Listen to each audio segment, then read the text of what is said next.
At 0847 hours on August 15, 1940, pilot officer Jeffrey Wellham landed his Spitfire at Biggin Hill with 12 holes in the fuselage and a dead engine.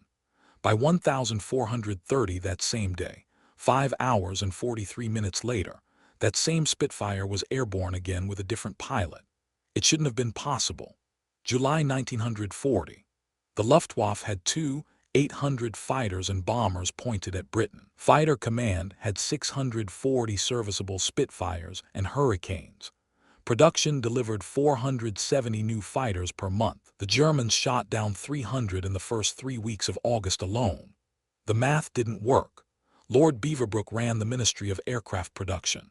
He looked at the numbers and saw Fighter Command dying in 30 days, not from lack of pilots, from lack of aircraft. Every downed fighter needed weeks in factory repair. Every week, the gap widened. Beaverbrook called in Ernest Lemon, a civilian engineer who'd spent 20 years fixing race cars. Lemon walked the wreckage yards at forward airfields, Spitfires with smashed propellers, Hurricanes with cannon holes through the wings, good airframes, good engines, just needed somebody to put them back together. The Air Ministry said 3 weeks minimum for battle damage repairs. Lemon said 72 hours. They told him he was insane. He told them to watch. August 1, 1940. The civilian repair organization stood up with 200 mechanics pulled from car garages, machine shops, and railway yards. No RAF training, no military discipline, just men who knew how to fix things fast. They set up shop in requisitioned warehouses, school gymnasiums, and aircraft hangars across southern England. The system worked like this. Salvage crews drove to crash sites within an hour of a plane going down. If the pilot survived and the airframe looked intact, they loaded it on a flatbed truck. Average time from crash to workshop, 4 hours. That left 68 hours to make it fly. The Air Ministry doubted it would work. On August 8, they got their answer.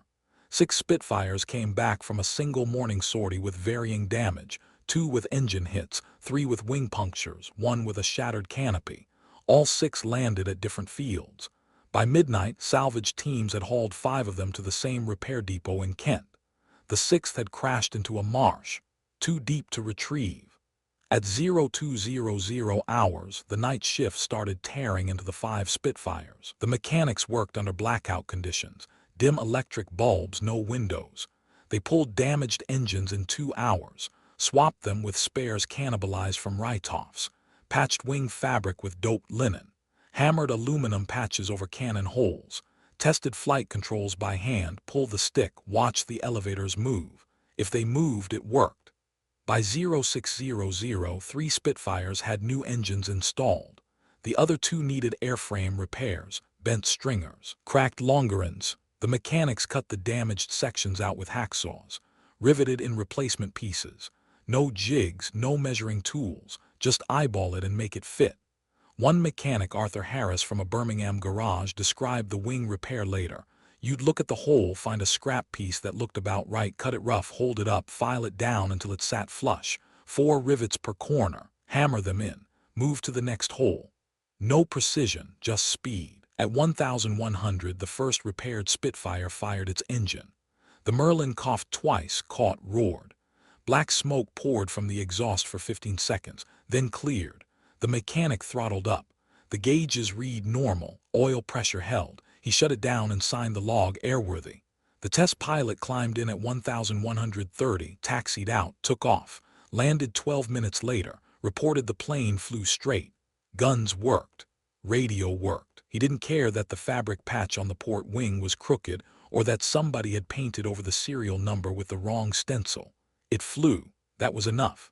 By 1400 hours on August 9th, 36 hours after those 5 Spitfires had landed damaged, 4 of them were flying combat sorties again. The 5th needed a replacement spar. They cannibalized it for parts. The Air Ministry wanted to know how this was possible. Lemon showed them the process. Strip out everything non-essential. If a radio set was smashed, pull a working one from a write-off. If an oxygen bottle was punctured, swap it. Don't repair, replace. Don't rebuild, patch. The Spitfire didn't need to last 1,000 hours. It needed to last 1 more sortie. The official repair manual said engine changes required 16 man-hours with proper tools and trained fitters. The CRO did it in 4 hours with car mechanics and crowbars. The manual said fabric repairs needed dope to cure for 12 hours. The CRO used fast-drying paint and sent planes up in 6. August 13th, Eagle Day.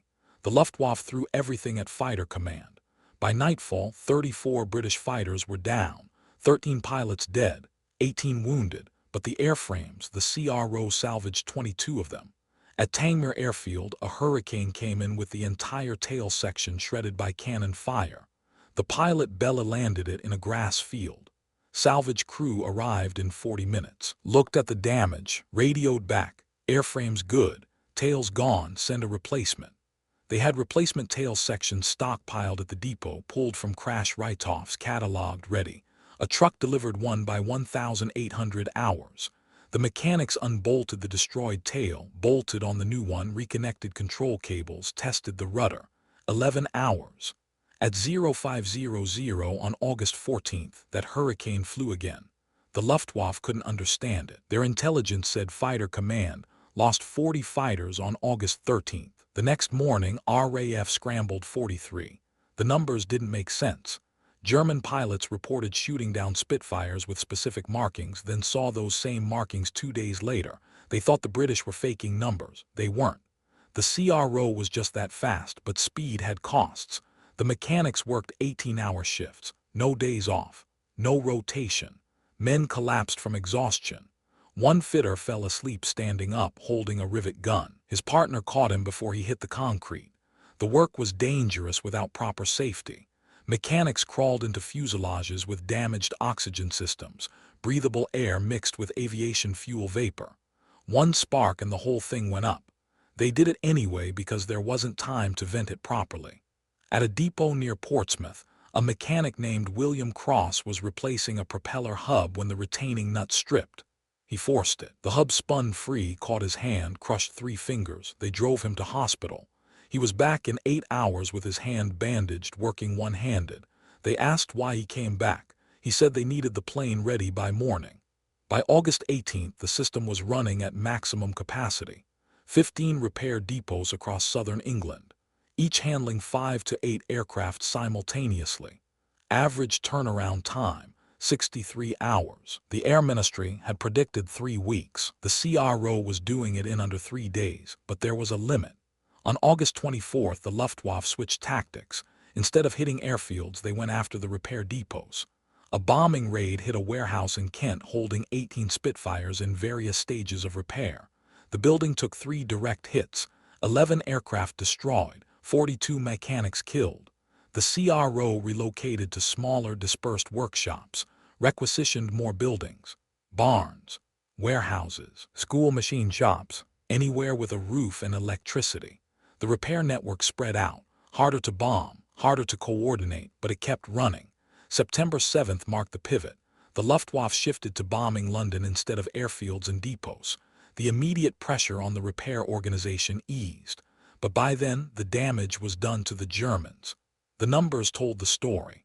Between July 10th and October 31st, 1940, the RAF lost 1,023 fighters in combat. Factory production delivered 1,900 new aircraft in the same period. The CRO repaired and returned 1,017 damaged fighters, essentially doubling available strength. Without the repair organization, Fighter Command would have run out of serviceable aircraft by mid-September. The Luftwaffe would have achieved air superiority. The invasion plan sitting in German headquarters might have moved forward, but that's not what happened. On September 15th, Battle of Britain Day, Fighter Command scrambled every available fighter. The sky over London filled with British aircraft. German bomber crews saw it and couldn't believe it. They'd been told the RAF was down to its last few dozen fighters. They were looking at hundreds. The Luftwaffe called off the invasion 2 days later. The civilian repair organization continued operating until 1945. By war's end, they'd rebuilt over 20,000 aircraft, more than Britain's entire factory production. But their crucial work happened in those 12 weeks of summer 1940, when they turned 72 hours into the margin between survival and defeat. Most histories of the Battle of Britain focus on the pilots, the few. Rightly so. But the pilots couldn't fly without aircraft, and the aircraft couldn't fly without the mechanics who pulled 18-hour shifts in blacked-out warehouses, hammering together Spitfires from salvaged parts in desperation. The official RAF histories barely mention the CRO. The after-action reports give them 3 paragraphs. When the Air Ministry published its account of the Battle of Britain in 1941, the repair organization got 2 sentences. Ernest Lemon received an OBE in 1941. No public ceremony, just a letter from the king thanking him for services to aircraft production. Most of the mechanics never got their names in any official record. They went back to their garages and machine shops after the war, fixed cars instead of fighters. But in August 1940, they were the reason fighter command survived. Not because they built better aircraft, because they built them faster. The Luftwaffe shot down fighters faster than British factories could replace them. The CRO repaired fighters faster than the Luftwaffe could destroy them. 72 hours. That was the margin. 3 days from wreckage to airworthy. Every time they beat that deadline, fighter command lived another day. Stories like this rarely make it into the famous histories. The dramatic stuff, dogfights and speeches and pilots scrambling, that's what people remember. But wars are won in workshops and depots by people whose names nobody writes down, doing work nobody thinks is possible, against deadlines that should break them. If you think these stories deserve to be preserved, subscribe to Chronos Combat. Most military history skips the mechanics and focuses on the glory. We dig deeper. At 0847 on August 15th, that Spitfire landed with 12 holes and a dead engine. At 1430, it flew again, 5 hours and 43 minutes. That's how Britain won the Battle of Britain, one impossible repair at a time.